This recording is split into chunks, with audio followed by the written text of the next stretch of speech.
Good evening, everybody, and welcome to the Committee of the Whole for Monday, March 9th, 2015. Switch. All the aldermen are present. We do have one amendment to tonight's agenda. We will be going into closed session before. Yes, go ahead. I can make the motion to adjourn to closed session to consider the appointment, employment, compensation, discipline, performance, or dismissal of specific employees. I have a motion. Is there a motion? Do I have a second? First, I move to amend the Agenda? Ah. Okay. Do I have a second? Second by Alderman Cummings. All in favor? Aye. Any opposed? We need to do it. No. Now we do need to do a roll call. I need a second no on that, on the amendment. I do need, Alderman Sino will make the second, and then we do need a roll call to go into closed session. Chuck Brown?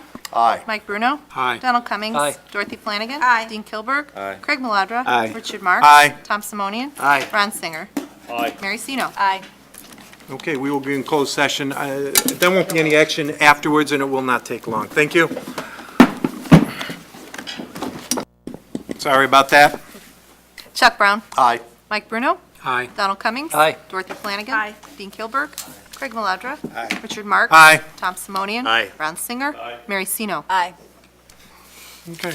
The next item on the agenda is the consent agenda, and the only thing on the consent agenda is to approve the minutes from the February 17th, 2015, and February 23rd, 2015 Committee of the Whole meetings. So moved. Second? Motion by Cummings, second by Brown. All in favor, say aye. Aye. Any opposed? Motion passes unanimously. Next, we're down to items of business. Mary, I think you want item 4A.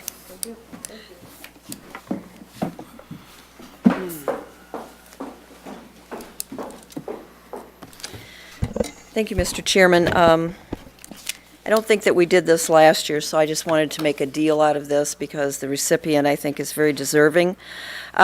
The Government Finance Officers Association established the Certificate of Achievement for Excellence in Financial Reporting program, or otherwise known as CAFR program, in 1945 to encourage and assist state and local governments to go beyond the minimum requirements of generally accepted accounting principles in preparing comprehensive annual financial reports, or audits, that demonstrate the spirit of transparency and full disclosure, and then to recognize individual governments that succeed in achieving that goal. The goal of the program is not to assess the financial health of participating governments, but rather to ensure that users of their financial statements have the information they need to do so themselves. The Certificate of Achievement is the highest form of recognition in the area of government accounting and financial reporting, and its attainment represents a significant accomplishment by a government agency. Reports submitted to the CAFR program are reviewed by selected members of GFOA professional staff, GFOA Special Review Committee, which is comprised of individuals with expertise in public sector financial reporting and includes financial statement preparers, independent auditors, and academics and other finance professionals. The City of Geneva was one of 140 municipalities in the state of Illinois to be awarded a Certificate of Achievement for Excellence in Financial Reporting this past year. And I wanted to present this to our finance manager, Tom Dahl, and congratulate him on an excellent job.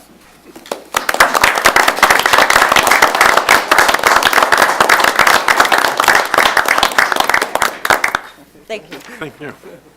Any words, Tom? Okay. All right. Thank you so much for the hard work. Appreciate it. Of everybody here, and the staff and everybody. That's true. Thank you. The next item on the agenda is recommend the draft resolution adopting the city's coyote management plan. So moved. Motion by Sino, seconded by Singer. Go ahead, Ethan. It's your show. Good evening. I'll try and keep this short since I know there are a lot of other items on the agenda for tonight. Would you introduce yourself? Oh, yeah, sorry. My name is Ethan Pierce. I am the administrative intern with the city. And I'm here to talk about the coyote management plan. First, I'm going to briefly go over a few key points to the coyote management plan, and then I'll give an update on the coyote training workshops that the city will be providing with the help of the Humane Society of the United States. This plan is being brought forward because the city does not currently have a plan related to coyote management. The city has been providing coyote information for residents by posting educational videos and related information to the city's website, as well as providing access to a coyote sighting forum, which is also available on the website. The last time this topic was discussed in the fall of 2014, it appeared to be the consensus of the council that the city take a more proactive approach to coyote management by looking into ways that other communities have addressed the same issue. The result of this research is the City of Geneva's Coyote Management Plan. The intent of this plan is to provide a plan for strategic action that will increase city residents' knowledge and understanding of how coyotes behave and how such behavior can be managed with human safety as a priority. Coyotes and humans can live near one another without conflict, and we believe that the key to this is education and awareness of residents. This document was created with the help of the Humane Society of the United States, which provided the city with a template for creating a coyote management plan, as well as information gathered from other communities in Illinois who are also dealing with an increase in human-coyote interactions, such as the city of Wheaton and the village of Riverside. The city's coyote management plan provides a summary of coyote biology and behavior. It defines nuisance coyote behavior, summarizes existing Illinois law affecting coyote management, examines education and policy information tools, provides information on the coyote-human interaction monitoring and data collection program, which the city has had in place for some time now, and it also details coyote management responses that may be necessary given specific coyote-human interactions. As an additional part of increasing city residents' knowledge and understanding, we have also been working with Miss Lindsay White-Dasher from the Humane Society of the United States. As the Director of Humane Wildlife Conflict Resolution, Lindsay travels around the country providing coyote training workshops to communities in order to help prevent and address coyote conflicts. Lindsay will be in Geneva at the end of March to provide 3 coyote training workshops, 1 workshop for the public and 2 for professionals. The public coyote training workshop will be held on Monday, March 30th at 6:30 in the Public Works Training Room. It will be an educational workshop that will provide residents with information on coyote ecology and behavior. It will offer some insight as to why coyotes are in the community. It will discuss the various types and causes of human-coyote conflicts and present solutions for resolving and preventing these conflicts. The educational workshop will also provide some tips for protecting pets and information on how to properly haze coyotes. The 2 professional coyote training workshops will be held the following day, Tuesday, March 31st, one at 7 a.m., the other at 3 p.m.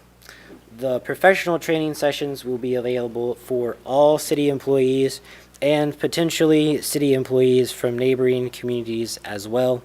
That's dependent on how many employees from the city of Geneva plan to attend. Both workshops, the public and the professional, will be recorded for future use. Video of the public workshop will be made available on the city's website for residents to view at any time, while video of the professional workshop will be available for city employees who may have missed the training in person.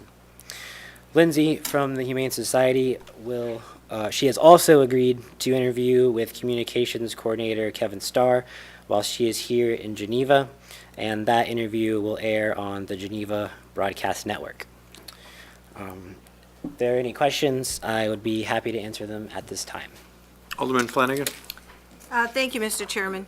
I do have like about 3 or 4. Are we still going to gather and collect the data as we have been? Is the police department that had? As far as I know, yes, the coyote tracking that the police department is handling through the website is still currently in operation. And they will continue to do that? Yes. They mention in one of the tables intense hazing.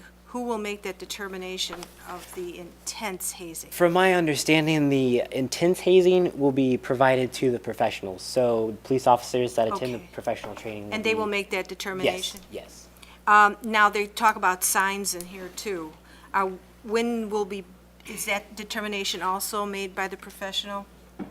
You mean like You're- posting signs in Yeah, in a certain areas? area that there seems to be a higher volume of coyotes. I would imagine that would be based on a professional determination and probably by The- taking a look at maybe where the activity is more frequent.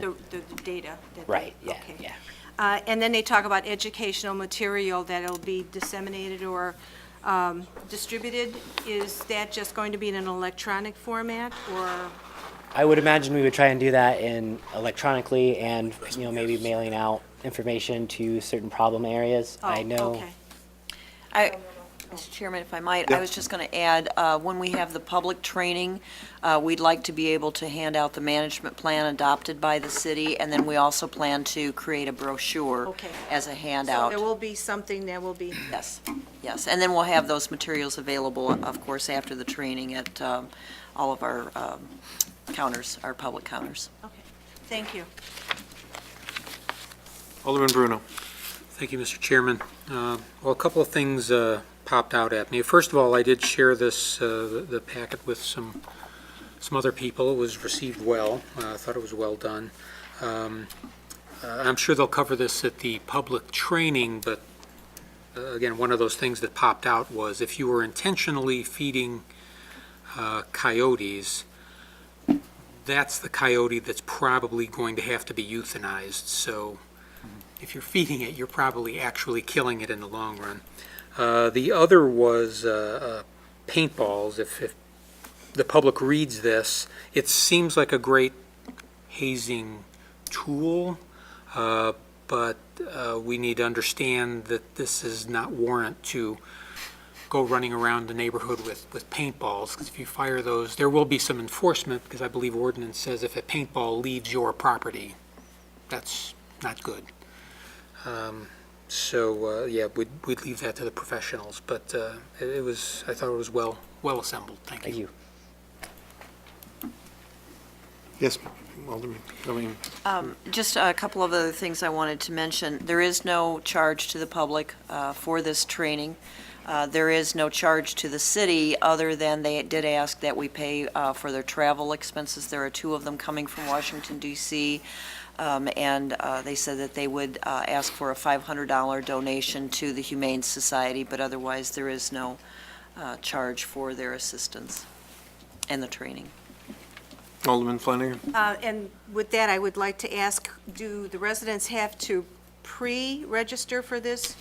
We've been talking about that. We believe that that's probably best because we're going to have limited seating at the Public Works Training room, so we're probably going to do it on a first-come, first-served basis. And they call City Hall? Well, we haven't set that up yet, but it most likely we'll send out post it on our website when it's available for sign-up, and then we'll put that in an alert as well when that goes out.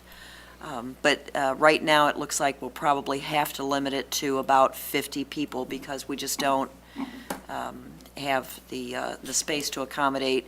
And then also the Humane Society trainer wants to limit the number of people in a training session. Thank you. Alderman Kilburn. In the executive summary, it says, "The City of Geneva, with the assistance of the Humane Society, developed our coyote management plan." What elements of the plan were specific to Geneva? Or was it a case of where the Humane Society essentially gave us a plan and we're adopting it? It was more of a case of where they have provided us with a template. It's a similar template that's been provided to other communities in the area that have experienced similar coyote problems. Coyotes venturing further into town, stuff like that. So it was provided by the Humane Society. Other than that, it was just drafted in a way that reflected the needs of Geneva itself. Were there any other templates or any other organizations that we looked at as far as alternative plans to the Humane Societies? Not that I'm aware of, no. Thank you. Alderman Singer. Thank you, Mr. Chairman. My concerns are that we attempted to do this educating of the public a goodly number of years ago. And I thought we did, I remember doing so. I did attend some of those meetings, and I suspect that they were somewhat productive. But yet it seems as if I'm wondering if this is something we should continue doing quite more frequently than just once every 5 years or once every 10 years. My concerns are that what was done 5 or 6 or 7 years ago didn't seem to be effective, or at least the public didn't seem to perceive it as being effective. My hope is that what we're attempting to do at this point in time will be something more effective, and the public will grasp it as such and understand it to be as such. And I'm sure that this product will be quite well publicized, and hopefully we'll, the intentions are to meet in this facility or in an area that is Public going to be Public Works. in a public works. That certainly would be very adequate, would it? I would assume it to be. We'll have to limit it to probably 50 people, 50 spaces. You know, I'd like to compliment you on the manner in which you went through a great deal of resources, and the presentation, I think, was admirable. I congratulate you on that. Thank you. I'm very pleased with that. Thank you. Thank you. Thank you, Mr. Chairman. Thank you. Anyone else from the dais? Anyone from the audience? Okay, Alderman Simone. I'm Sorry, I That's apologize. okay. A little slow today. Thank you, Chairman. I guess to piggyback on Alderman Kilberg's comments, I would have liked to seen, I guess, a couple of different perspectives on this, not just from the Humane Society, but from any other organizations that may have a view on this, you know, right, wrong, or different, just to see what the differing opinions are. We didn't find any others. Oh. If you know of one, we're glad to look into it, but we Okay. didn't find any others that had a written management plan.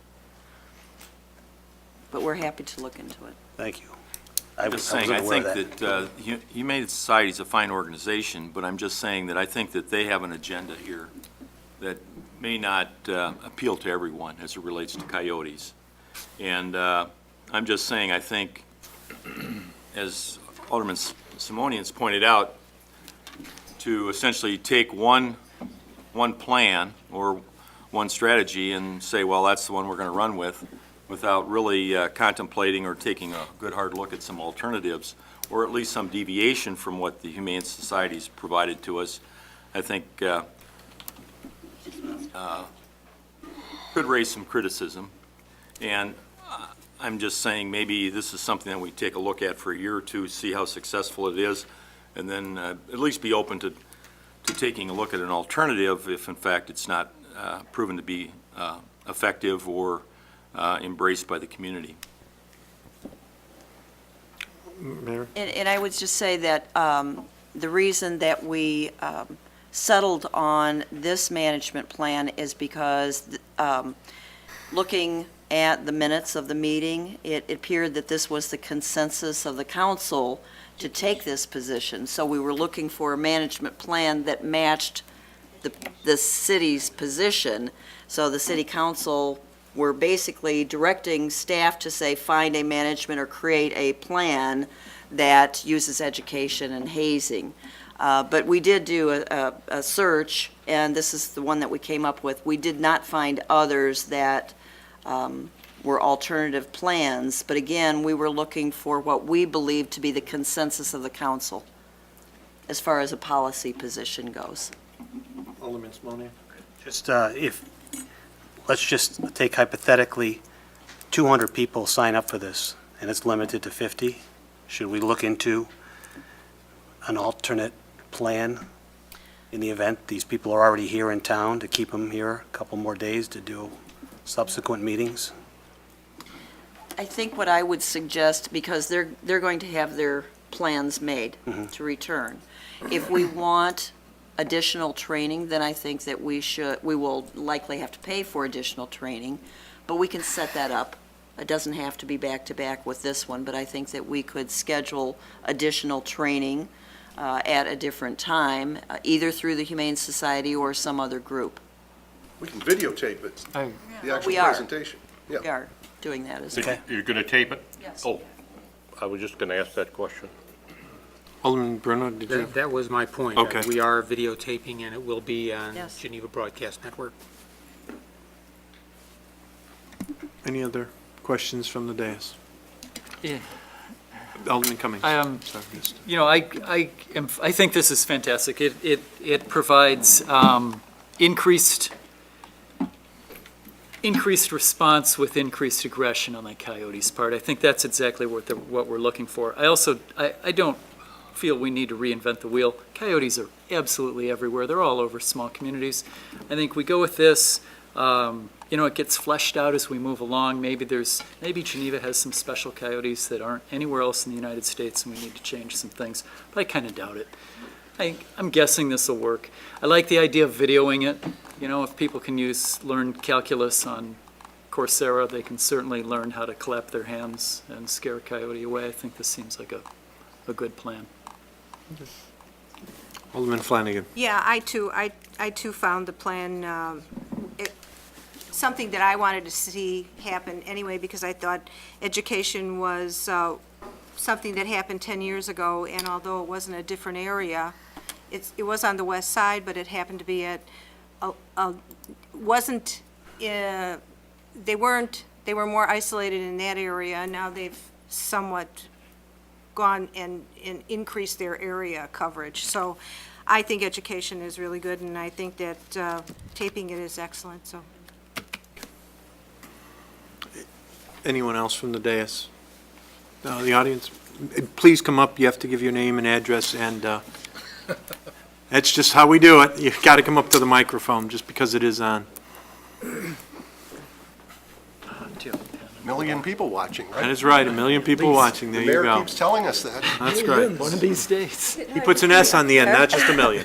My name's Eileen Coyne. I live in 3314 Hillcrest Road in Fisher Farms. And so I was wondering if we could cut down that FAA tower area, because the coyote are so comfortable and they're in our neighborhood every single day. No, we don't report every day to the police, but they're there every day. Friday night, I was like face to face with one. And I have a very little 10-pound dog, so I don't want the coyotes to come after them. But I didn't know if that would be an option to cut down that whole FAA. They are in the park. The playground is all the way back by the area where a lot of the coyotes are. I don't have small children, but neighbors do. And in addition, I was wondering for the meeting, as opposed to the Public Works Department, if you could do it in the auditorium at the high school or the middle schools, if that would give you more room. The Humane Society asked that we limit the size of the session, so they prefer to have 50 or less to train at a time. But we can most definitely look into additional training sessions. Okay. The FAA owns the FAA property, and I know that we've talked to them in the past about the coyotes. Our police department may have additional information, but it's my recollection that they were not receptive to the idea of cutting those prairie grasses down. Well, do you think Unless another staff person knows more than I do. Do you think if they were updated that the kind of situation that's going on, that there is a problem, that there are coyotes in there, that they might be more receptive to it? My understanding is that I believe our former community development director spoke with someone from the FAA last year. Okay. Well, I just About it. thought But, that might I be a mean- suggestion in our neighborhood. Yeah. All right, thank you. Thank you. Anyone else from the audience? All right, I have a motion and a second on the table. All in favor, say aye. Aye. Motion is unanimous. Next Next item on the agenda is 4C, recommend draft resolution authorizing execution of IDOT agreements for LED traffic signal upgrade on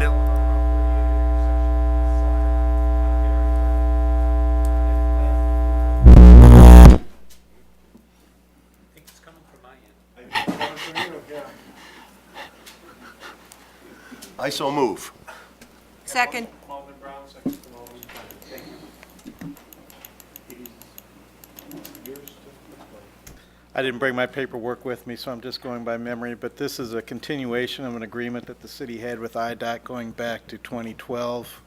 IDOT replaced all the existing bulbs on the signals west of the bridge on State Street. I believe at the time the city was responsible for about $8,800 worth of those improvements. This agreement covers all the signals on the east side of the bridge. The 3 intersections are listed in the memo. And this time around, the city's part of the obligation is about $1,100. So if you have any questions, I'll take those. Alderman Brown. Well, I appreciate this is a safety upgrade. They are certainly more visible than the existing luminous ones. But just simple question, what's the payback period on this? They certainly save electricity as well. Yeah, certainly they say that typically the life of an LED bulb is anywhere from 30 to 60,000 hours. But I don't recall seeing any figures from IDOT on if there's payback period on that. Yeah, the lifetime analysis, the payback period must be dominated by the costs of having somebody go up there and replace it. But, we're only paying a small fraction of the cost. I hope IDOT has done the payback calculation, but let's assume they have. They're certainly safer. I would agree with that in a minute. Thank you. Alderman Singer. Thank you, Mr. Chairman. Brian, what number are we looking at here? Your estimated costs are $1,100, but your executive summary says it's $1,063.75. What number are we approving? Well, I rounded off on the approximation 1,100. So the real number would be the 1,065 or whatever you quoted there. 1,063.75. Yes, sir. Thank you. Thank you, Mr. Chairman. Any other questions? Any questions from the audience? All right, hearing none, seeing none. All in favor, say aye. Aye. Any opposed? Motion passes unanimously. Second item on the agenda is item 4D, recommend approval of an amendment to a sales agreement between the City of Geneva and Shodine Investment Properties Company LLC regarding Harrington Plaza. David, I think this is your area. Thank you. I need a motion, excuse me, first and a second. Motion by Alderman Maladra, second by Alderman Sino. Thank you. So last May, the city entered into a sales agreement with Shodine for the Harrington Plaza. We agreed to credit Shodine $25,000 provided they made a number of repairs to the plaza. And they were to do that within 180 days. They haven't done that, so they're requesting an extension to August 1st of this year. The reason for the extension is because they're planning on making some improvements to the plaza, but haven't finalized those plans. And they want to do the repair work along with that construction over this summer season. Any questions? Do we have a performance bond of any kind? I'm not sure that we do. Or do we not pay them the money till they've done it? We've already paid the money. Oh. It was part of the exchange agreement. That's right. So we have the money already, in some sense? Yes. Yes, okay. That transaction is taking place.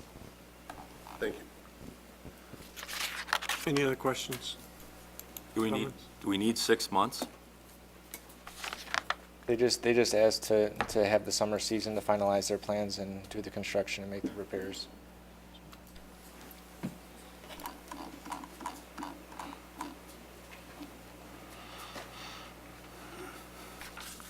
Any other questions? Anything from the audience? Hearing none, seeing none, all in favor, say aye. Aye. Any opposed? Motion passes unanimously.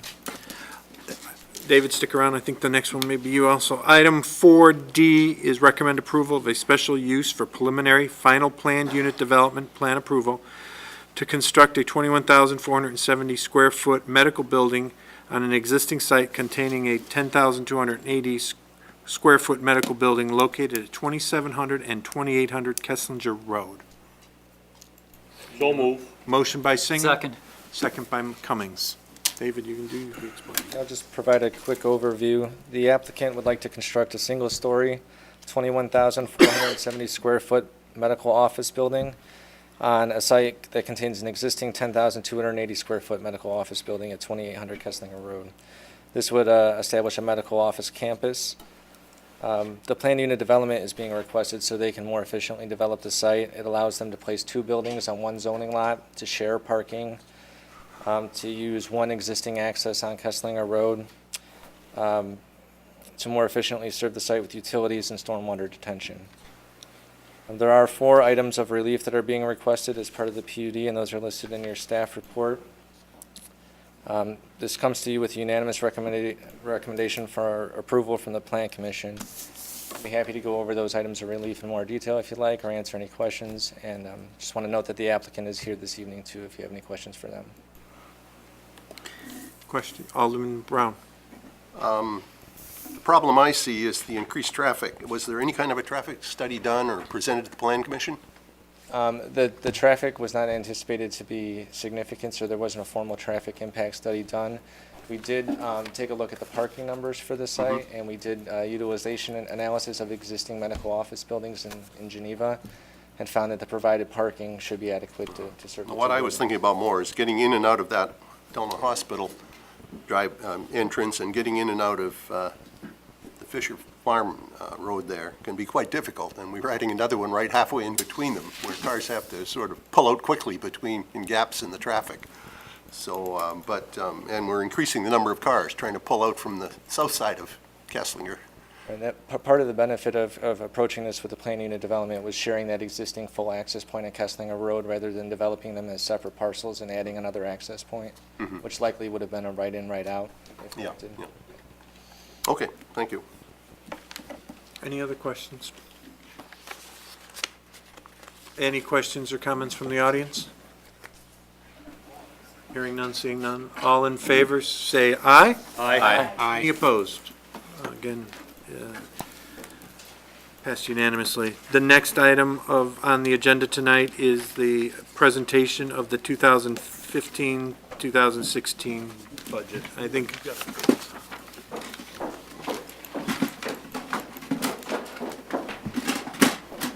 got that?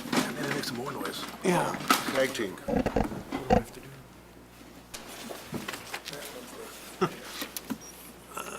You know it's the lights, okay, I didn't know which one went down. I think you turned everything off.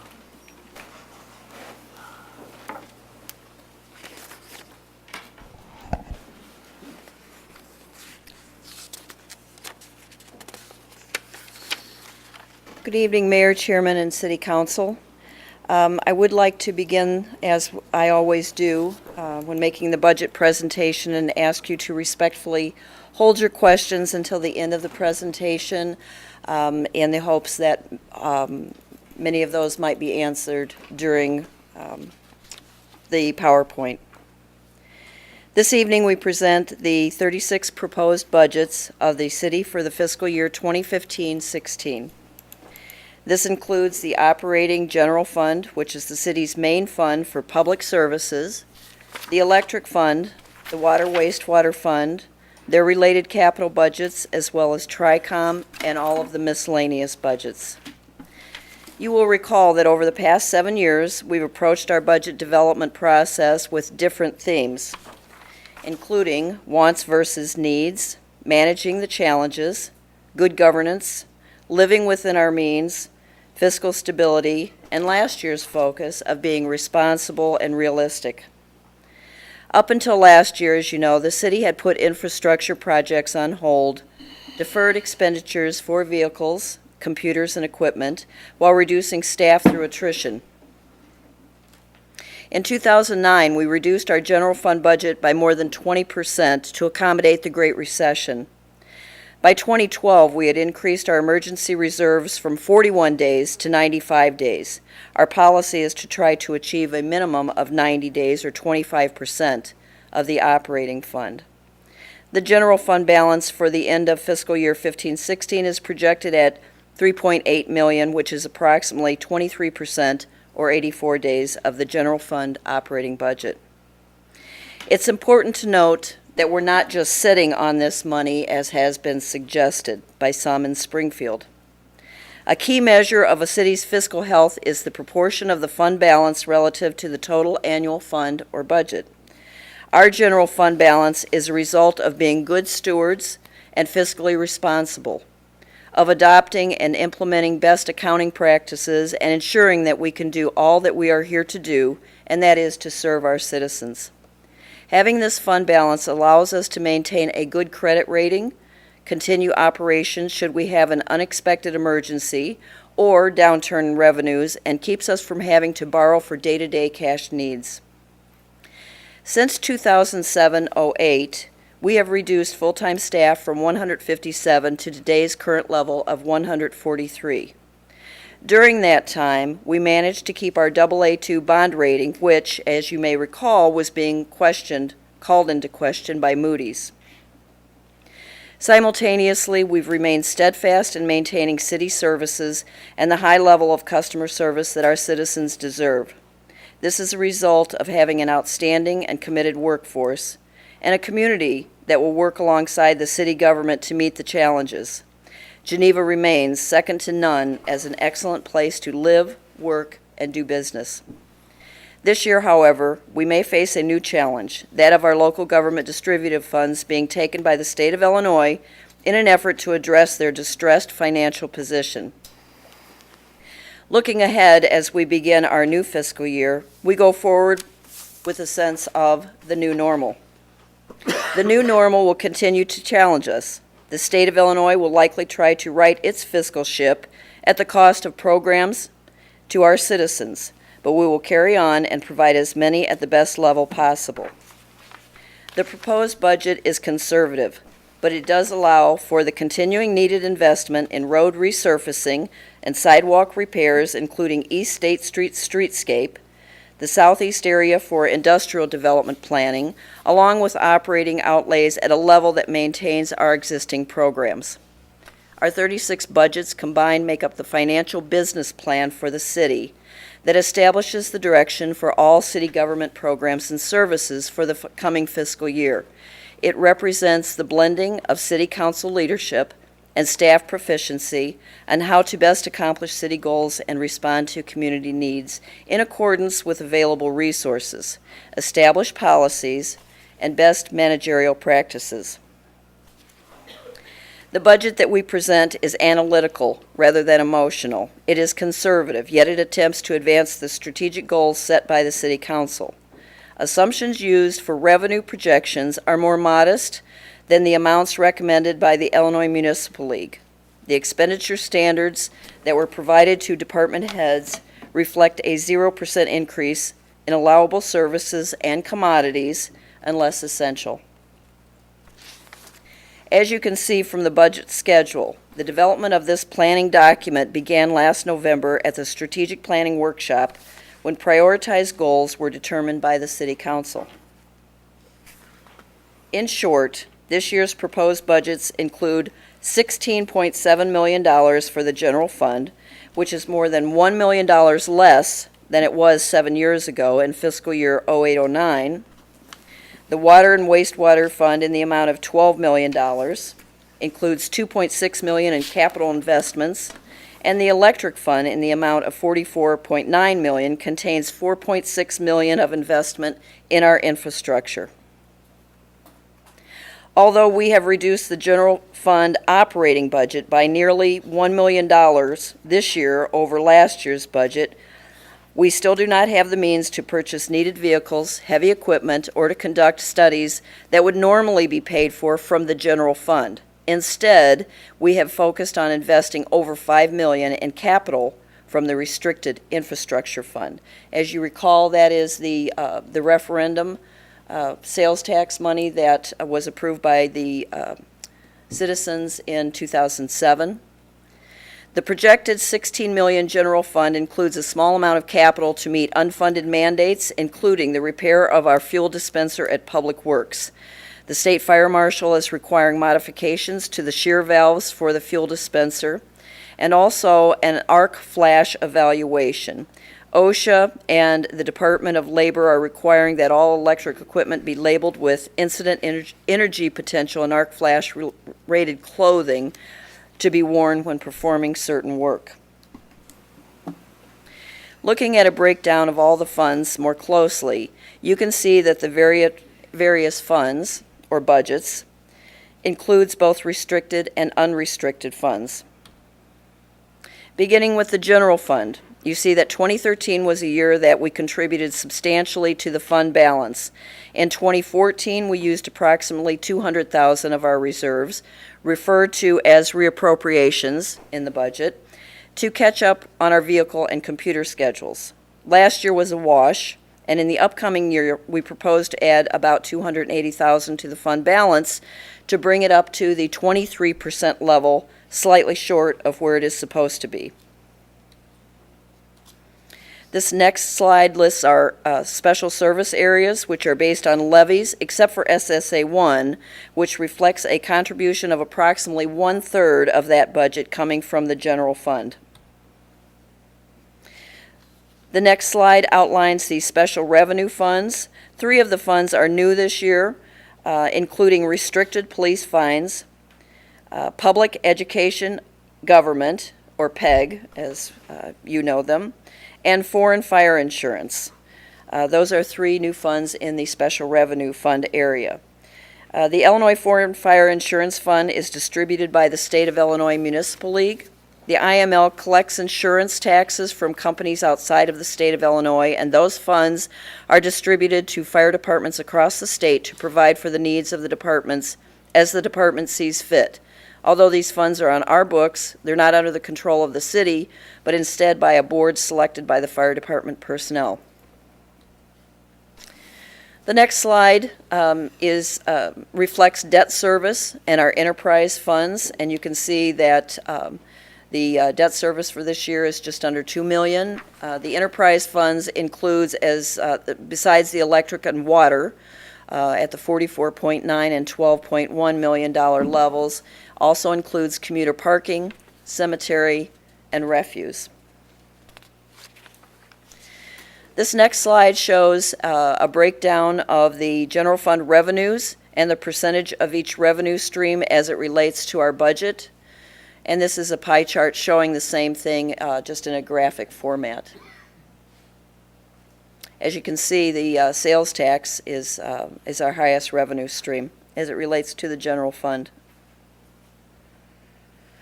Slide 16 shows property tax revenues over the past 6 years. You can see how there's been very little change in the city's portion of the average tax bill. The next slide demonstrates the share of an average tax bill received by the city. For example, a resident owing a $10,000 tax bill only pays $800 to the city, which covers the costs of police, fire, streets, and other general city services. One of the tax revenues received by the city, of course, includes our sales taxes. Here you can see the elasticity of this tax over the past several years and how that's fluctuated. The next one shows the income tax, or LGDF, that we've been talking about lately. Until we know if this revenue stream will be affected, when, how much, and for how long, we're including the full amount as projected. And I'll talk a little bit about that more later.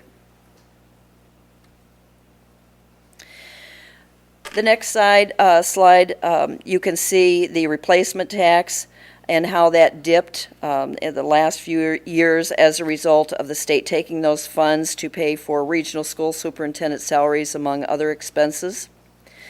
The replacement tax are revenues collected by the state of Illinois from businesses and paid to local governments that replaces money that was lost by local governments when their powers to impose personal property taxes on corporations were taken away in 1979.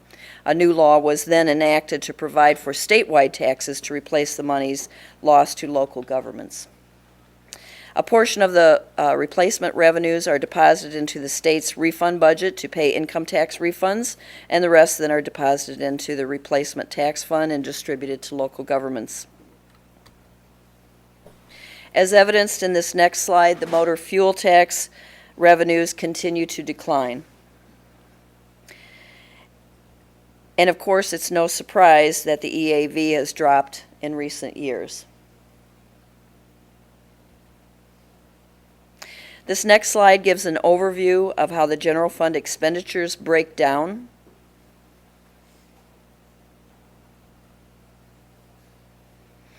In looking at the general fund departments, you'll note that most of the work is not attached to a capital project cost. Most of the goals this year will be in-house work due to the lack of funding to advance capital projects. For the most part, I'm talking about general fund vehicles and studies. As far as infrastructure, that is more than it was last year, as far as roads, sidewalks, those types of infrastructure projects. City Administrator's Office, we plan to continue to work with staff to oversee the construction of a new parking lot or deck on 4th Street. That property was purchased a year or so ago, as you recall. We will continue to work on updating the city code. Much of it needs to be updated and hasn't been since the 70s. We will work with City Council regarding policy or any action that they want to direct staff for home rule status.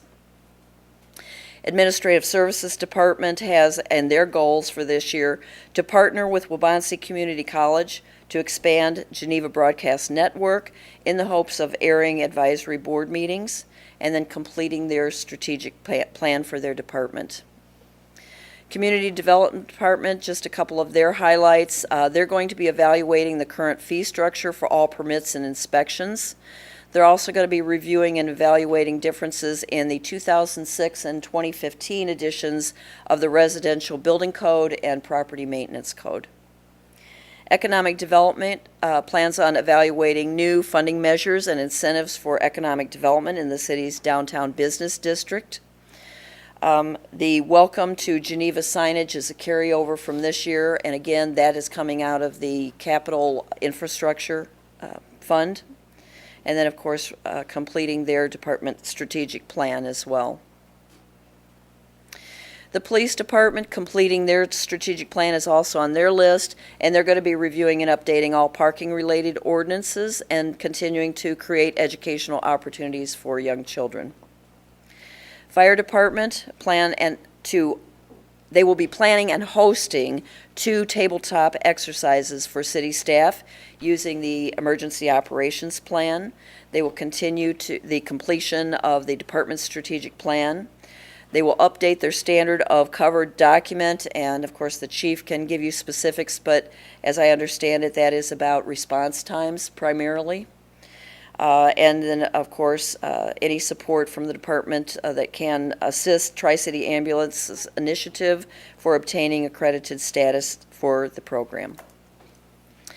Public Works highlights, they will be continuing to focus on East State Street streetscape, water main replacements, installation of water meters, installation of electric meters, year 11 of the electric cable replacement program, water and wastewater facility plan update, an upgrade to the East Side Drive substation relays, and then looking at the southeast industrial area for industrial development, looking at electric infrastructure improvements. The Infrastructure Capital Projects Fund that I mentioned is over $5 million, and that includes curbs and sidewalks, tree replacements, street improvement program, the downtown pavilion, and that's in there because as a donation. We have to budget $1 million for that, but the anticipation is that we would be reimbursed for that money, and staff has been working with the French Market owners. They are right now in discussions with architects in creating some type of design to bring forward to the City Council. And then again, the 4th Street parking lot improvements. The street improvement program, this year these are the streets that are anticipated to be included with a couple of alternate streets.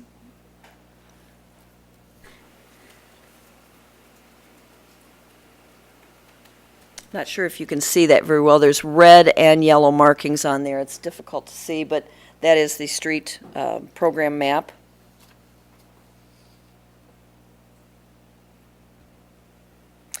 Electric fund revenues, this is just a breakdown showing where the, and as you can see, the majority of the revenues come from the electric sales.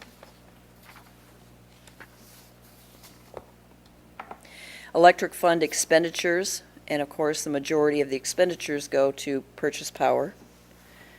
So neither one of those have changed over many years. Electric capital.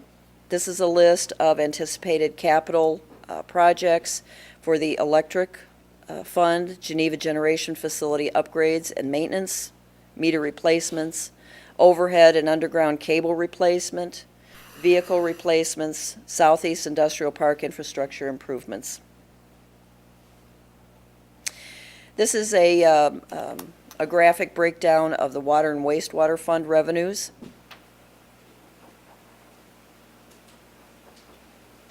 A breakdown in graphic form of the expenditures for water and wastewater. And the capital list. One of the major projects that water is going to be working on this year is the North First Street water main replacement, water meter replacements, water treatment facility maintenance, wastewater treatment plant facility plan, fire hydrant replacements, sanitary sewer rehabilitation, and vehicles.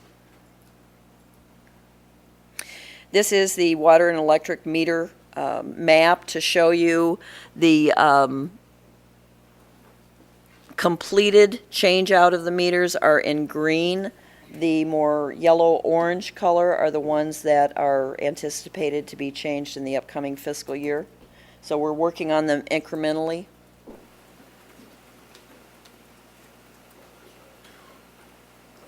And this is a map of the sewer lining scheduled to take place also in the upcoming year. At this point in time, I'd like to turn over the next few slides to Assistant City Administrator Stephanie Dawkins to give you an overview of workforce planning.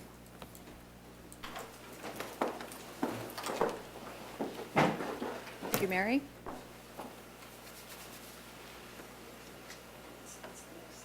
I know. There. As we always start the budget process, as Mary indicated, back in November, we had the strategic planning session, and we start with our Geneva strategic plan. Vision 5 talks about managing city resources and assets. Within that goal, there are 3 goals that specifically relate to personnel. Goal J is talking about maintaining adequate staffing levels. Goal K, maintaining a standard of excellence through retention and recruitment policies. And Goal R, adopting and funding an effective succession planning process. Some of that you've seen take place in action. We just had some recent succession planning with the retirement of Dick Gunch and promotion of David DeGroot. Through the last several years, we've been doing some expenditure reduction strategies. We've implemented a voluntary furlough program several years ago. The first couple of years, it was very successful. Now it's kind of dwindled down, but we do still offer employees the opportunity if they want to take time off without pay. We do have a program in place that they can do that. We've reduced non-emergency overtime. We have eliminated educational reimbursement. There's limited professional development, and this year, basically, there will be no overnight travel unless that travel is funded either by a grant or some other source, not through city coffers, or if it's a requirement, perhaps by state statute training or those kinds of things. And then also, we've looked at reducing our force through attrition. So every time a position becomes vacant, we look at that position, we review that position, we see if that's still a needed position within the city. Maybe it needs to be a different position, but every time that opportunity arises, we take a chance and take a look at it. And Mary mentioned this as well. Our staffing levels, we've been consistent the past 3 years at 143 full-time staffers. This is the lowest we've been pretty much since 07-08, which was our high of 157. In fiscal year 08, we had 157 full-time employees, of which about 20% were union. In this upcoming year, we have 143 full-time employees, of which half, a little more than half, are now part of a collective bargaining unit. Part of our workforce planning and our compensation plans, we look at how positions are allocated among the various funds. So for example, the city administrator does work not only to support the general fund, but she also does work that supports the electric fund, the water fund. She may be working on TIF, so some of her wage would be allocated to the TIF fund, and we review that every year. So there are various positions whose wages are separated out amongst the various funds. Back in 2007, the City Council implemented a formal compensation system. We have been working under that premise. We've modified it year to year based upon what the economics were. But basically, every year we look at our comparable communities. There's 25 communities that the consultants back in '07 said, these are the groups you should look at. We look at them every year to see what they're doing in the market, and then every 3 to 5 years, we do a comprehensive wage and benefit survey. This year was not one of the comprehensive surveys. This was just the basic market survey year. So in looking at our comparables and what we have, I looked back at the last 5 years. For non-union, unrepresented employees, their increases have not been automatic. They're based on their annual performance evaluation. So every May, they're evaluated looking at the past year's performance. Their average increases have been up to 2.4%. Again, if you meet expectations, you might get 1%. If you exceeded expectations, you might get a different percentage. The electric division employees are represented by the IBEW. Their increases are not based on performance, and over the last 5 years, their contractual increases averaged 2.7% a year. The firefighters are part of the IAFF. Again, if they're in the low part of their step system, they're performance-based. If they're on the top end of their system, they're not performance-based. But they averaged a 3% across the board, and then based on performance, if they're in the lower end and were in the steps, then they would also get an additional step increase. The FOP, they organized in 2012, so this is not this 5 years includes some years as a union, some years as not a union. Theirs also is not based on merit. They have averaged 2.7% increase, along with a step increase for those who are not maxed out. So for this upcoming year, we did the market survey, looking at non-union positions with our comparable communities. The average market increase was about 2.3%. Some of these communities have a fiscal year that begins in January, so some of them we know what they've done. Others have the same fiscal year as we do, so everybody is kind of playing the same game, asking each other what they anticipate, what they've budgeted.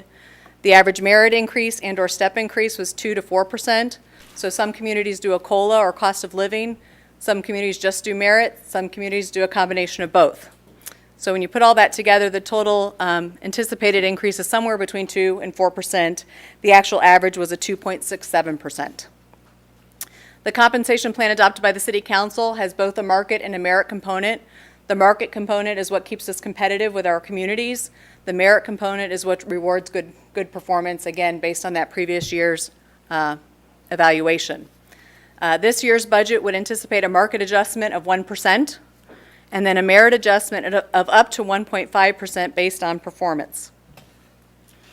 To kind of put it in a chart and show you, it gets a little bit complicated, but the midpoint of our ranges are what we consider market. So the goal is within a certain period of time, you would try to get most employees at least to that midpoint. So anybody who's below the midpoint is eligible for a little greater increase than those that are above the midpoint.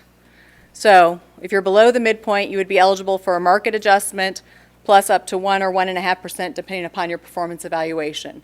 If you're above that midpoint, you would be eligible for the market and or a performance increase of up to 0.5%. And if you're at the max of that range, you would just get a lump sum that would not be applied to your base. So we proposed non-union, the proposed plan that's in your budget tonight. The impact on the general fund, excluding the fire department, and I'll explain that in a minute, is roughly $35,000 increase. The fire department, the increase is $312,000. The reason that number is so large, you may recall mid-year this year, we added 3 battalion chief positions, and we added a fire marshal position. We eliminated a deputy chief position. However, those 3 battalion chiefs used to be union positions are now non-union positions, so now they're in a different category. So that's where that increase comes from, and I felt it was important to break that out because that was a decision that was made organizationally to make that restructure of the fire department. The changes proposed would be in the electric fund about $94,000, with the water wastewater fund $57,000, and then actually for the miscellaneous funds, which are your TIF, your SSAs, your refuse, some of those funds, it actually decreases, again, That's because some of the allocations have changed. One example is we have 4 part-time police record specialists that used to only be allocated to the utility departments, but they actually do some police records work, which is general fund, so we've reallocated, so 10% of their job now goes to the general fund, and the remainder is split between electric and water. Union increases for next year are still kind of in flux. You'll see the IBEW contract, it expired last year. They're eligible for a 2% increase this year, and all of our other contracts are currently in negotiations. So I have no information whatsoever. I will tell you the fire contract is a wage only. The FOP contract, their full contract expires April 30th of this year. And the street and fleet contract is a brand new contract. You may recall they organized in June of 2013, and we've just started negotiating that contract. So looking, we did the non-union positions, looking at the contractual increases on budgets. Again, I don't have information. Unknown, unknown, unknown. The electric fund, we know it's $32,000. Usually we get asked what wages are what percent of the total budget. So these percentages and these wages exclude TRICOM. We don't include them. They are their own fund. But it does include estimated union wages, part-time employees, seasonal, and paid-on-call firefighters. So of the total budget, and when I say total budget, that's the full, all funds, all 36 funds, it's 15.6% or $13.9 million. Benefits are 8% or $7.1 million. And this is an increase of 1% over last fiscal year. Pension benefits, they remain constant. Last year they were 4.5%. They're the same this year. I think it's interesting to note police and fire, which are 56 employees, are 3.6%, and IMRF, which are all other employees, are just a little under 1% for 87 employees. This shows our contributions to the pension funds. This is IMRF, so these are non-public safety employees. The green line is the actual contribution. The orange-yellow line is what is recommended by the actuaries, or what we're told. You'll see for 11 and 12, they were not the same. Every other year we've contributed the same.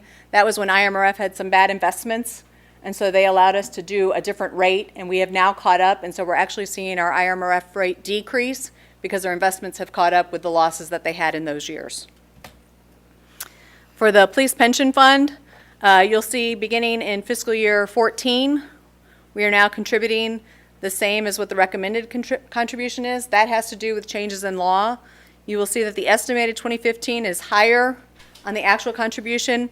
That difference is making up the contributions from fiscal year 2013 because of the changes in law. We had to go and pay the difference back for 2013, but we paid that this year. And then lastly, we have the fire contributions, and again, you'll see they increase, but we are fully funding. The actual contribution is the same as the recommended contribution from our actuaries. So with that, I will turn it back over to City Administrator McKittrick. Thank you, Stephanie. Prior year's decisions in developing the budget have been challenging, and this next year, we don't expect it to be any less. In fact, working with the mayor and department heads, we've discussed several contingency plans that can be necessarily addressed if potential reductions in local government distributive funds should occur. If we experience such a loss, we would make internal adjustments in operating budgets as needed, and then ask for your direction on any specific program areas that would necessarily have to be terminated or reduced. However, until we know how much and when a loss of funding may occur, we'll operate conservatively and with caution. Legislators have indicated that they may have a better idea of the magnitude of the LGDF situation later this summer or possibly this fall. The questions that they are asking right now is if, how much, when, and for how long. That covers everything. Just about. The proposed budget embraces our goal of balancing the resources provided by our community against the demand for services, programs, and projects. keeping fees and charges within adequate and functional levels, and ensuring that the city's policies are sufficient to encourage economic progress, along with the provision of core public services. Like other organizations, we'll use this document as a financial plan. It's a business strategy, and it's a blueprint to guide us in the coming fiscal year that can be changed when and if needed. As has been the case over the history of the city, we will be prepared to proactively monitor our budget, address emerging financial challenges, and quickly respond if economic and/or political circumstances change. As a result of the public policy principles and strategies established by this city council, as well as the challenging work of our professional and dedicated staff, a balanced budget is presented to you this evening for the 2015-16 fiscal year, which demonstrates the city's ability to adapt to the new normal. City staff is available to answer your questions that you might have, and as we've done in the past, if you'd like to also contact me anytime this week with your questions, I'll respond to them for next week's meeting. Thank you.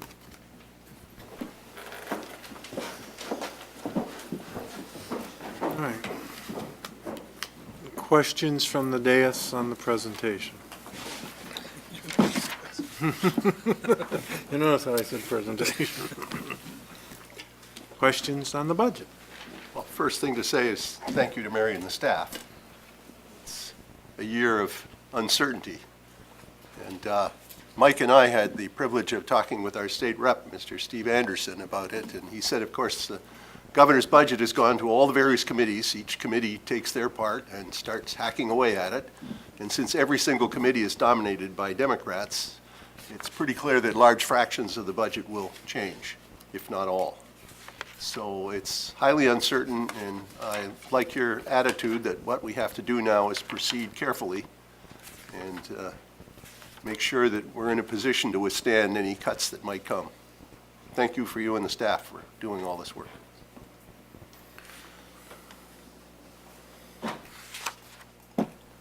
Any questions? Alderman Simone. Part that I was able to get through before tonight.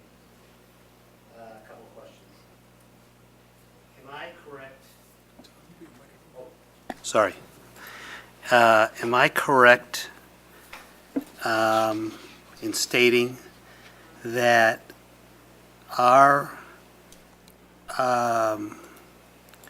water sales are 8.1 million, and our debt service against those water sales are 2.3 million? Tom, you know, Well, the water fund sales, yeah, between water and sewer, you have the total, and we have that slide somewhere. I got water, sewer, connection fees, and meter sales.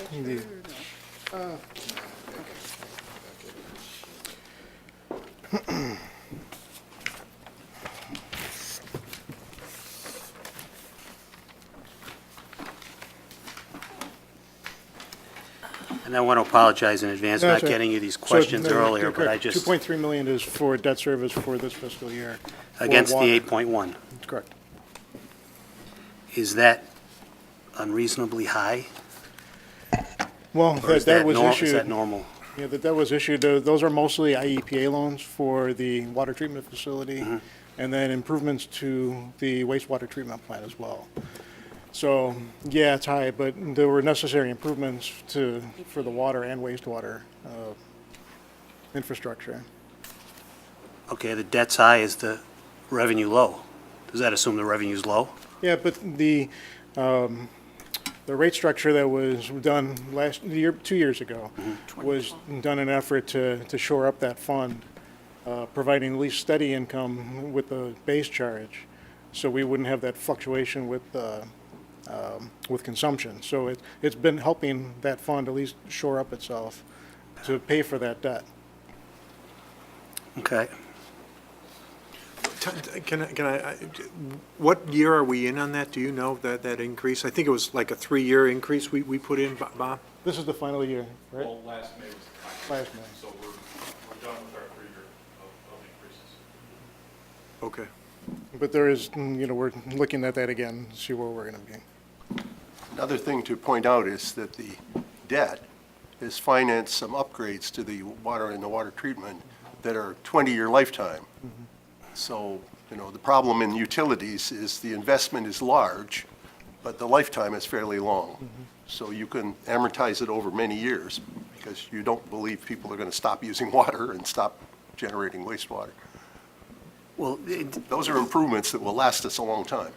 yeah, no, well, I mean, I think if I recall, somewhere else, we either discussed or I read that we're losing 30% of the water through bad pipes or Well, whatever. we're trying to figure out where that's coming So- from. Bob's been working on that for a long time. Or whatever that percentage is. I don't know what percentage that is, but, I mean, that's assuming lost revenues or whatever. Our unaccounted for water loss is right around 15%. Oh, 15%? Okay. It's 15, good, thank God. All right, well, you cut it in half. Nice job, Bob. For me, anyhow. Does that include the hydrant flushing? Actually, I do. Yes, it does. So you do meter the hydrant flushing? We don't meter it individually when we do hydrant flushing, but we estimate it. Okay. Okay. Let's see here, what else do I have? On Fund 802, the fire pension, under financial service, we showed a 2015 budget of 15,000, but it looks like it's going to come in at 50,000? Correct.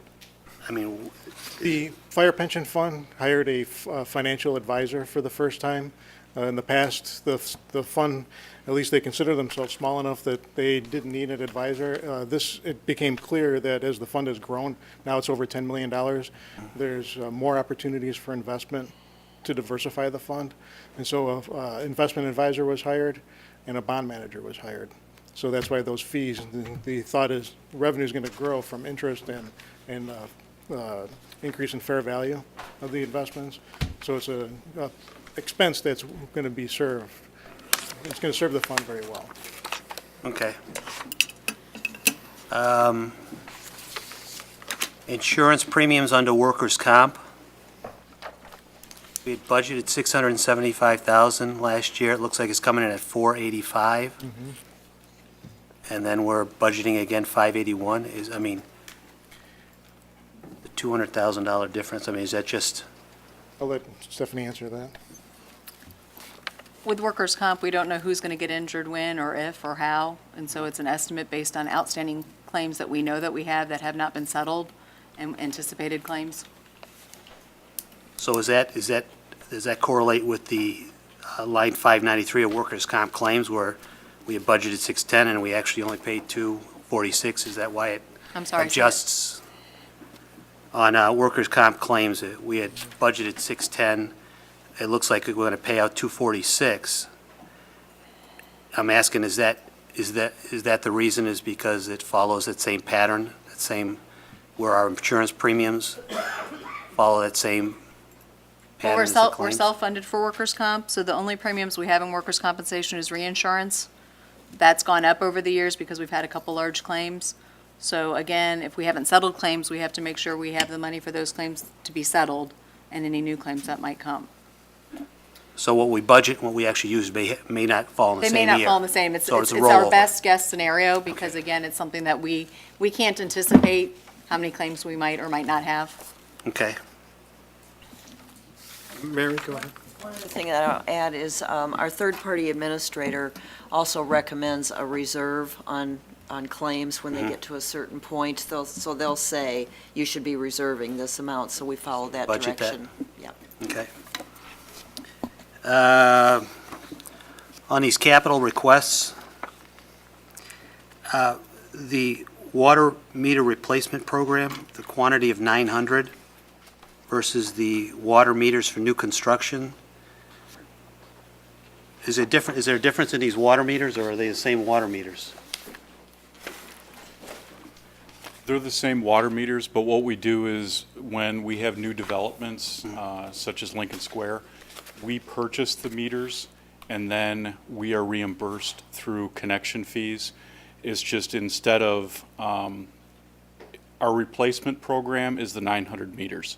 The new construction meters are for new developments. That way we can continue on our program of replacing them when we should.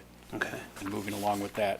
But the money then is put back into the fund And for the meters. on the cost then, on the meters in these two different requests, one, the cost per meter is $153 and the other cost is $222 per meter? If they're the same meters, is there a reason why they're? I mean, we're doing 900 meters at 200,000 and 130 meters at 20,000? Right, because the 20,000, which I think is for the new construction. Yes. We just put 20,000 in there because we have no idea how many meters we're going to buy. So he may have put a number in there, but that's probably just an estimate. It wouldn't work out as this is how many. Oh, so the 130 should be a to be determined? To be determined. Not a 130? Yeah. Okay. Yeah, yeah. Whereas the 200,000, we know we're going to get about a 900. We know what that is. Okay. It's another best guesstimate, sure. And then I guess my big question is this LGDF. If this thing, I mean, are we better suited to assume it's going to happen and budget accordingly versus assume it's not going to happen and then scramble after the fact? There's no scrambling. I mean, we're monitoring this. Tom and I have a meeting every week, every Wednesday. He and I are discussing the numbers. The department heads and I have a meeting every 2 weeks. So there's no scrambling. It's constantly monitored. And we will have enough time when we hear about it from Springfield to make recommendations to the council as far as programs go. As far as operations, we'll take care of that administratively. But if there are any effects on programs, we will come to the city council as soon as the next meeting allows. Okay. So we'll address it. Having the budget system in place that we have, it's very flexible and it allows us to make those adjustments quickly and efficiently. So we're concerned about the overall loss that may occur, but responding to it is not a concern as far as timing goes. So you feel comfortable that we will be able to adequately respond or react? If it's, I mean, because you're talking about, or absorb, I mean, Well, you're talking about $2.1 million, and if don't they're, know. well, if it's, We don't if it's know. what they're talking about now, 50%, that's $1 million we've got to find in our We will- budget somewhere. We will be able to respond to whatever the amount is, not without feeling it. There will be an effect on our operations and our investments and our programming. So our citizens will lose services if they take those funds from us, because it's 12% of our general fund. The proposed reduction is 6% of our general fund. So, will it affect snow plowing? Likely. Will it affect street repair? Likely. Will it affect fire, police, and public works? Likely. I don't know how that it can't. So Yeah. it just depends on when and how much and for how long. And we've been meeting with the legislators regularly, and right now, they just don't have those answers. Okay. Thank you, Chairman. Alderman Singer. Thank you, Mr. Chairman. Mary, we have a surplus of, what, 3 months? You wouldn't feel comfortable in drawing down on that surplus? If we need to, that's what it's If for. we need to? That's what it's Okay. for. Yep. Thank you. I think the point to be made, Mary, is that the soonest this will happen will be halfway into our fiscal year. I mean, this has many hurdles at the state level. That's what it sounds like. Right, so the final bill assigned by the governor, if and when it comes, will be halfway through our fiscal year.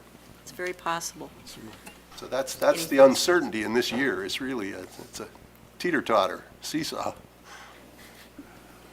But you mentioned in your slides that you're working on contingency plans and alternatives and options. At some point, for mid-year? Are you going to present to us it's like a disaster plan. Do we have Once we know what the disaster is, then we'll know what to present to we'll you. plan worst case? So we're going to lose 6% of our general fund. Here's what we're going to lose 9%, we're going to lose 3%, and map out that way. There's a risk in making that disaster plan public. Okay? Because right now, I'll give you a perfect example, ladies and gentlemen. There was a hearing today in Chicago by a joint appropriations committee hearing.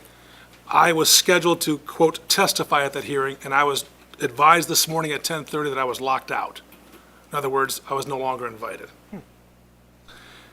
While we can say here locally, well, maybe it's only going to be 25%, maybe it'll be 14, maybe it'll be 7.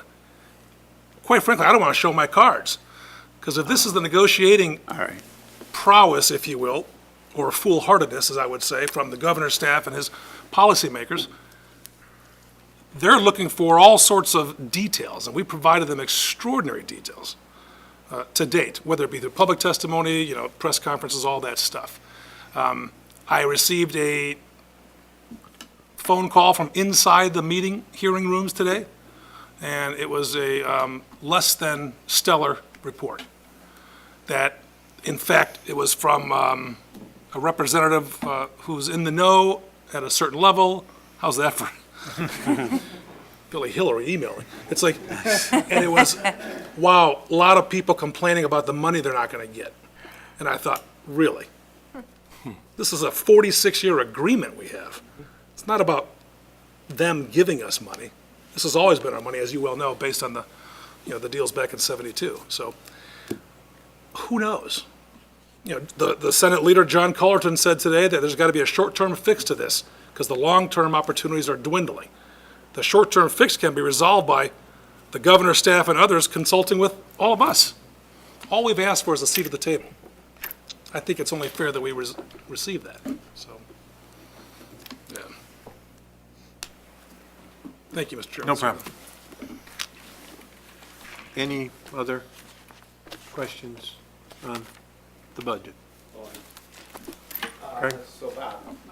Mike, yeah, microphone, please. So, Bob. Stick to the front of the room, Bob, I think. I kind of ask the same questions every year, but when I look at what we're projecting for water sales and sewer sales, what I see, the change between this year and last year, I don't see the pattern that leads us to believe that that's the increase we're going to see. So what is our rationale for projecting, higher water sales and sewer sales? A little bit has to do with the developments that we're seeing picking up and in a town, it's not a huge amount. Some of it is based off of the rate study and what they're projecting. Not, Got it. It's based on those numbers and just some, projections in kind of what we've discussed on the new developments coming into town, and Right. I guess just trying to be optimistic a little bit too. So, I know. It's hard to do sometimes. And your fund in particular, it's So. not. Thanks. Bob? Alderman Kilberg, if you Yeah, have a sorry. question. So you're saying a 15% increase in electricity and a 43.7% in wastewater over our 14-15 estimated budget is realistic?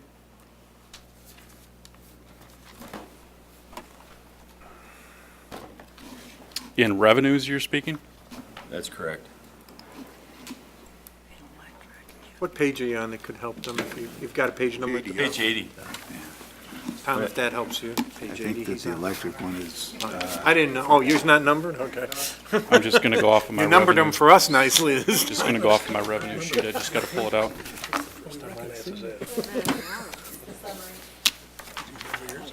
Yeah, they're all numbered. yeah, so we're, in water, wastewater, we're going from 8 million to 12. I mean, in sewer sales, I'm projecting just about a 4% increase, and then actually a little bit of a reduction in water sales altogether. But that's comparing this budget to the last budget. When you Correct. compare this budget to what actually happened, Well, and to what actually happened the year before that, and what actually happened the year before that, that's where we. it's a projection. That's all I can,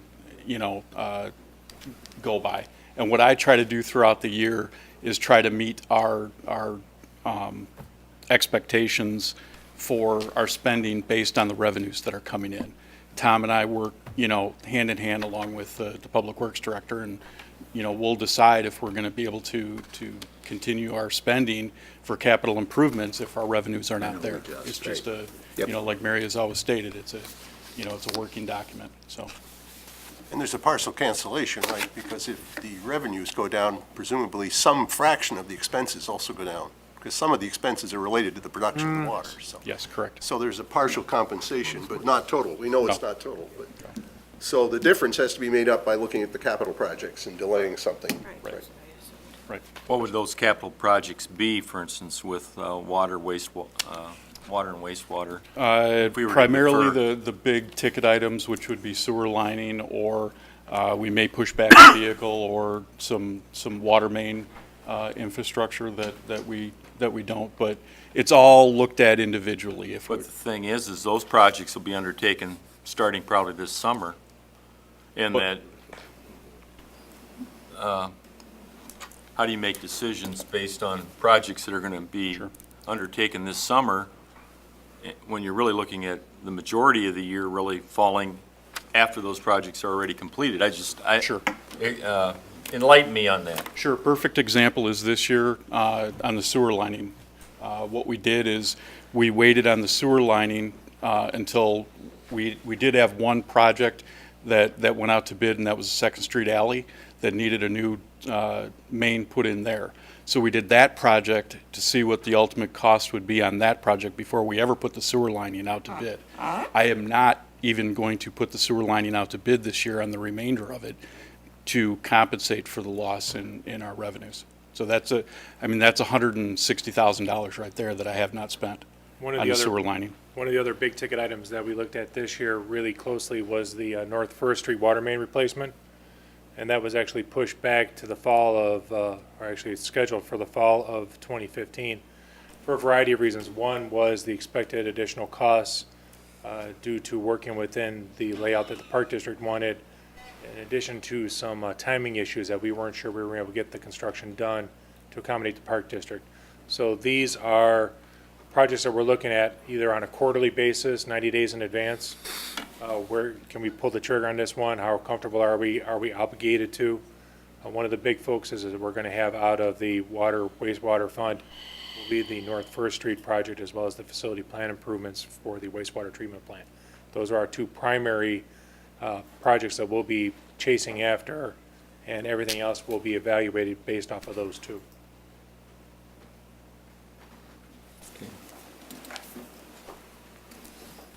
Any other?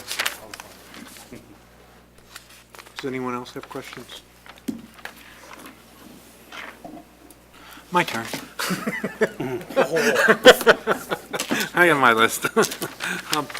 Tom, I think most of these are going to come actually to you because they're more of just the way it goes. In the general fund, we have reimbursed expenditures, which jumped to 222,000, roughly, I mean, they're general questions. Yeah, most of that could be, when we get money for, from somebody, we did the work, we paid the money, but we get, somebody else is paying us. It went up 200,000 because we, in talking about the impact of the LGDF and all this other stuff, there's work that the street division does for electric and for water. And the water doesn't compensate the general fund for that. So we decided, we came up with a way to invoice water for those, and we came up with an estimate of about 209,000. That would be, and they mainly for the restoration work. Okay. So water main breaks, we go out, the street division will go out there and either resod or re-asphalt that area. general fund employees are doing it, water's going to pay for that. Okay. That's where that I comes just in. saw a large jump there, and that's why I wondered. In administrative services, there was a large increase in general insurance. Is that just, it was like 98,000 in general, in the admin services, Department 40.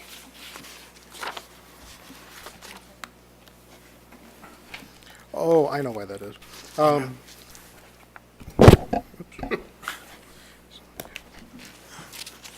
So you mean the estimated amount is 96? Yeah. A lot of that has to do with claims, I believe. Oh. So the most of that money, the most of that dollar amount is what we pay for premiums out of the general fund for our insurance, but then, So we have to budget again, much like workers' comp. If Okay, we have any that's fine. claims, we have to budget, and we don't know how many claims we may or Okay, may so not it have, is- whether we'll be able to recover from another insurance carrier or not. So part of that is premiums, and part of that is just claims It management. just was a large jump over the Right. year, and I didn't know if it was just that we were changing from a line item or not, but okay. it's just an in-case scenario. So, I just want to follow up, and maybe Mary, we can have this question. Mary, so have we, with like the police pension fund, that contribution is lower by about $103,000 this year? Have we kind of gotten to the point where we just have to now make what the actuary says? We've made those catch-ups, I guess? Correct. That's Okay. correct. All right, that's what I thought, but I wanted to verify. And the difference between the estimated, so if you're looking at the estimated, we had to pay the 149,000 to catch up. And that was so- the whole catch-up, we did that Yeah, in so one if you year. deduct that, you'll see We're that right it went there. up a little. it went Yeah, up a but little. I just wanted to, the forestry program, maintenance is dropping by 53,000 roughly. Did we get all the emerald ash borers down? Is that what we did there? Oh, we actually moved that Oh, to the infrastructure capital. okay. So the tree trimming and tree removal, again, it's that was one of the things we actually instituted now instead of waiting until we find out what the LGDF. Okay, we can move that because there's restricted funds Okay. that can pay for that. I just, I saw that and I thought maybe I was hoping that we were done with the emerald ash, but I guess we're not then, okay? It's still there, it's just in a different fund. Okay. All right, it was a change, so. Well, they could. The water fund, it's just this reappropriations of 3,416,000. Where, it's gonna come with the electric too, so Yeah. you can cover them both at the same. So that number, we budget and we report using two different methods. So when we do financial reporting, the principal on the bonds is not there. The capital that's capitalized is not there. So this is mainly just to balance the budget, reappropriation meaning use of reserves, but it's also to get them on an equal, at least to get the reporting correct, because if the revenues are not going to equal expenditures if I don't put that in there, Okay, okay? Because mainly when I look at the bottom line, it's cash. Where's our cash going to be at? So that's where I look at the reappropriation is just to get that balanced. all right, so it's not like we're going to the fund balance, because I didn't see anything Oh. coming out of the general fund, that's why I was No, concerned. and yeah, this year the general fund is a little bit higher in revenues than expenditures. Okay, But with water and electric, again, with the principal and with the capital, and then we budget for depreciation. So that's not a cash item. so that's really what you're doing is your cash flow statement in here. Exactly. Is how and the reappropriation is the cash flow. Correct. Okay. I just saw large numbers, and I didn't see Yeah. it coming out of the fund balances, and I wasn't sure what was happening And there. for the most part, for both funds, they actually increase every year. So we show the $3 million deficit, but it doesn't work out that way. Okay, all right. But both funds will end the year with what we need in reserves for our bonding Correct. restrictions? Okay, all right. And then cultural arts, is that the same with them, or are we really making a reappropriation there of about $18,000? That will probably be pretty close, that we will be dipping into reserves for cultural arts, but they planned on that because, is it 75,000? Or 25,000 is going to go towards the foundation. Cultural Arts Foundation, which is a separate not-for-profit Okay. from Oh, the So city. Yep, they I are- know now that, okay. Yeah, so the money that they're making with Eat Your Art Out and some of these big events, they're going to use that for that 25,000, so. Okay. Mary? I just wanted to point out, too, that donation of 25,000 that's coming from the Cultural Arts Commission, which is a commission of the city, to the Cultural Arts Foundation, which is a standalone 501c3, separate and apart from the city, is for a cultural arts facility. I talked to Attorney Radovich about it just to make sure that there aren't any complications and that it's legal and everything is above board, and suggested, and he agreed with me, that when that donation is made, that it's specifically made for a cultural arts facility, so that it's noted for that purpose. So it's a restricted, It it's a is. restricted That's item, which we correct. will have to know. That's correct. Okay. Any other? You know, I think from the council, I think we'd all like to thank Mary and all the department heads who are here tonight, A, for coming out tonight to be here if we had any questions, and two, for all the hard work that's been going on since November. It is a very well laid out budget this year, and numbering of the pages for at least the aldermen was very helpful this year. Dean, thank you. That was your contributions. Dean, do you have a question? I had one more question, and maybe the chief could enlighten us on TRICOM again. What's transpiring there? And obviously, there's issues in play as it relates to telecommunications laws, and the fact that TRICOM will be losing revenue as people move from landlines to cell phones. What do we see as the impact moving forward with TRICOM as a result? What Dean is referring to is 911 centers or public safety answering points are funded through the Emergency Telephone Systems Board, ETSB. There are 4 in King County. One of them is the King County ETSB, which is essentially southern King County. There's one in Elgin, South Elgin, and the 4th one is up by Carpentersville. The money that's collected by the ETSBs comes from wireline, which is what Dean referred to. That would be the telephone that hangs on your wall, sits on your nightstand. Those are going away because people are eliminating those and going to just their cell phones. So the surcharge that appears on your bill for your wireline, that revenue is disappearing, it's dwindling. And so what's happened is with the ETSB, the funds, the expenses, and the revenue have reached that magic point where they're not matching any longer. And so this year, the ETSB had to make some cuts in its operations. And what happens is that what the ETSB funds pay for, let's back up on that, it pays for the 911 trunk lines, certain types of technology in the centers, the recorders, the verification that the surcharge is going to the correct ETSB. It's called IMSAG verification, is their term for it. That's used to identify that revenue. Because that revenue is going down, what happens is those expenses are still there, so then they fall on the PSAPs, which are funded in this case by Batavia, Geneva, and St. Charles, where the 3 cities own our 911 center and operate it. We have contractual agencies that bring in revenue, and that's helped us stabilize the expenses. And long term, there's going to have to be some reckoning as to how many PSAPs there are in the county and how they all fund and share, and that's a discussion to be had. If I can add, as the alderman on the TRICOM committee who's had to learn this, it's, I think, pretty clear to me that the whole funding mechanism for all of our emergency telecommunications is two decades out of date. It was all set up, and all the state ordinances, applicable state ordinances, et cetera, were set up in an era when everyone had landlines and cell phones were a new gee whiz, Dick Tracy watch. It's completely changed. And one way, as the chief pointed out, we have expanded. We've included Elburn, North Aurora, and Countryside to expand our base to help keep our costs down. But the costs continue to mount. I've looked at this budget, the left-hand column and the right-hand column, 3 years' worth. And the TRICOM funding has stayed pretty constant considering the fact that we've added cell phones. We're currently adding texting ability to 911. And at the moment, we're facing, and this is something that also faces the police department, the fire department, the FCC is changing frequencies. And if you don't think that costs a lot of money, you think about all the software, all the hardware at both ends, both the transmitting end and the receiving end. So the expenses are changing rapidly because of the evolving nature of emergency telecommunications, and the state law is 2 decades out of date. So I presume the Metro West Mayors Association has this on their agenda. I hope so, because that's what, as a complete amateur on this, that's what I've gotten out of this, is the system needs major overhaul. Would you agree with me, Chief? Yeah, it's a constant process. Our next work, right now, we're working on a project to replace the CAD software, computer-aided dispatch software. We're down to 3 vendors, and we hope to be able to do a contract with a selected vendor by this summer. The next project after that will, in fact, be the police channels, which they're estimated at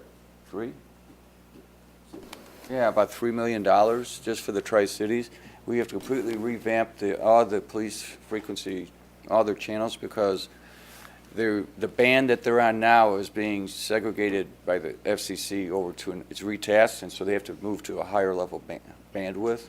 And to do that, we have to change out the whole infrastructure for the police. So they said there would be money available. We haven't seen it yet. We're hopeful that it's there, but we're starting long-term planning now. The board just had a meeting about it. Our last meeting we talked, it was on the agenda. Thanks for enlightening us on that. Is it on the Metro West Mayor's docket? Individual legislation is from time to time, but we really left it up to the ETS, I'm sorry, the ETS board to drive that bus, so to speak, and to let us know what they need when they need it. But yes, from time to time, we do bring up particular pieces of legislation to assist. Well, just the breaking it up into all these different, why does Kane County have 5 of these? I mean, the thing makes no sense at 3 or 4 different levels, and it's because at this point, it's antique and it's obsolete. It's politics. Any other questions from the dais? Mary? Chair, if no one has any other questions, I just wanted to thank staff for their hard work and attending endless meetings, back to back, day after day, week after week, for several months, for the past few months, for understanding the cuts that we've had to make as we've developed the budget, when they need resources for their department needs. I also want to thank the City Council for giving us direction, because you set the policies and the guidelines, then that is how this development of the budget takes place, and ultimately, after approval, how it gets implemented. But without your guidance, that would make our jobs much more difficult, so I want to thank you as well. Thank you, ma'am. Thank you. Were there any questions from the audience? None.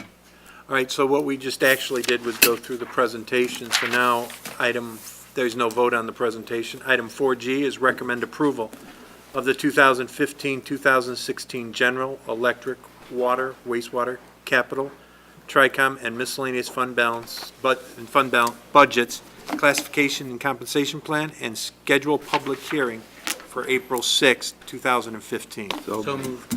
Motion by Bruno, seconded by Maladra. Are there any questions on that motion? Hearing none, seeing none. All in favor, please say aye. Aye. Any opposed? Motion approved unanimously. We now move on to new business. Does anyone have any new business for the council? Okay, no new business. Next upcoming meeting, the regular committee of the whole meeting will be on March 23rd, 2015 at 7 PM here. So moved. Second? Oh, I've got a motion to adjourn from Simonian, second from Singer. All in favor, say aye. Aye. Any opposed? Meeting done.